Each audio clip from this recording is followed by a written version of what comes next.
यांनी एवढी चूक केली ना, यांनी विनाकारण या मुळे वाढून ठेवल्यामुळे त्यांच्या जातीच्या मुळावर आल्या.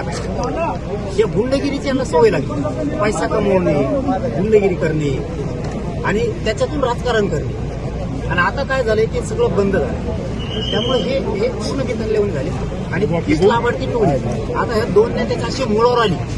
यांच्यापासून मराठा समाज तुटायला लागला, दलित मुस्लिम तुटायला लागला, यांच्यापासून बंजारा समाज लांब जायला लागला, त्यांच्यापासून सगळे लोक लांब जायला लागले आणि त्यांच्याही जातीत आता पण विसरून झाली की ह्या लाभार्थी टोळी ह्या धन्याने यांनी तयार केली. याच्यामुळे आपली जात बदनाम झाली. कारण आमची मराठा समाज या जातीवर इतकी माया करायचा, इतकी इज्जत करायचा त्यांची, पण यांनी असले प्रकरण सुरू केल्यापासून लोक त्यांची माया इज्जत करीना आणि हे त्यांच्या जातीच्या हुशार लोकांच्या लक्षात यायला लागलं. या लाभार्थी टोळीमुळे आपली जात बदनाम व्हायला आणि म्हणूनच यांना दंगल घडवायची या लाभार्थी आणि नेमकी आम्ही ते होऊ देत नाही.